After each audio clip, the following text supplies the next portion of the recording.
Hello, fourth grade. In order to prepare for our Out of This World project, we want to practice using chalk pastels so that way we feel prepared once we get to the actual project. So today we have this worksheet, and as you can see at the top, it says, try out each of the following pastel techniques on this paper before you get to work on your project. Turn this into the turn in bin when you are done. So we are going to go through all 6 of these together in order to make sure that we understand them. Before you get started, grab a pencil, make sure that your name is on the top, and then you won't need the pencil anymore on this paper. So I only have a couple things with me at the moment. I have a set of the chalk pastels right here, and then I also have some Q-tips and a paper towel. Both of those things will be really helpful. Let's remind ourselves of a couple things with chalk pastels. They are just like chalk, which means we know that they are fragile. If we drop them, they will break. If we step on them, they will crumble.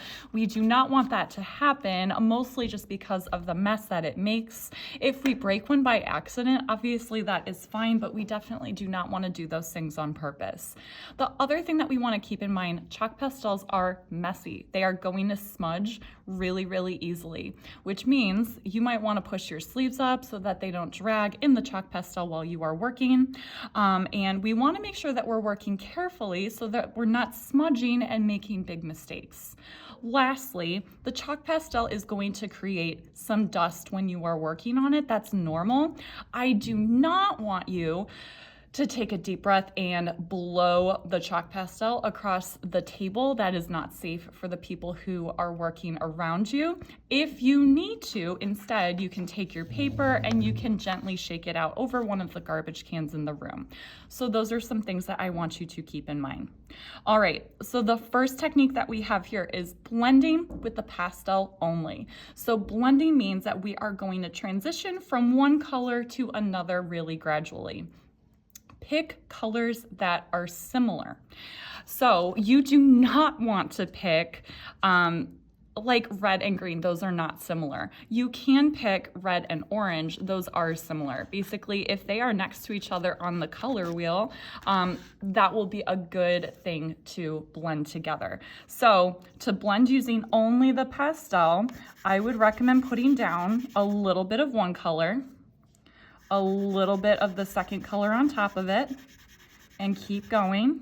And then you might want to come back with that first color and just really gradually blend on top of it. There's a little bit of back and forth, but by the time that you're done, you should have a pretty smooth transition from color 1 to color 2. Now that's using only the pastel. You can also use some other tools to help you.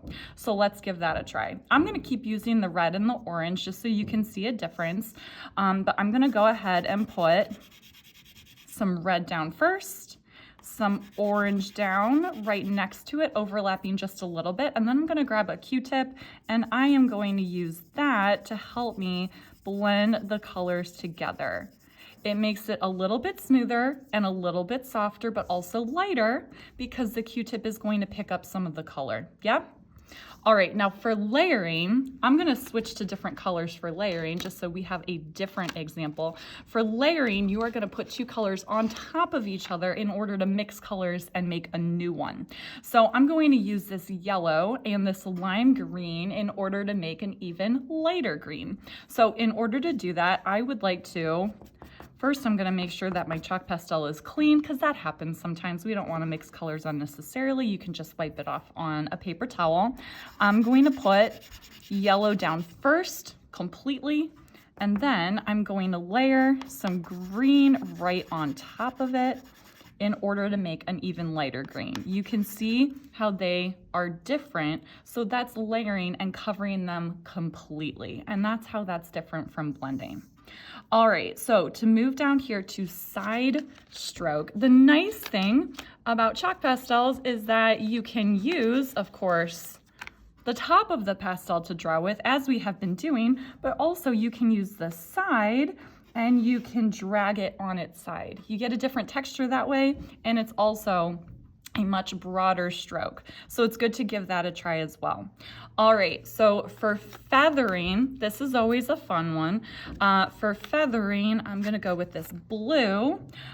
You can put a little bit of color down, and then using either a Q-tip or even a little bit of a paper towel, you can draw the color out without adding any new color down. I do have a little bit of dust right here. That's normal. Why don't I shake that out? Shook that out over my paper towel a little bit, but that gets a really nice light color and can be a really great effect. All right, so for scumbling, this one's a little bit different. I'm gonna get light blue and dark blue. So for scumbling, you're gonna use some very short strokes together in order to get a little bit of color mixing, but also some texture.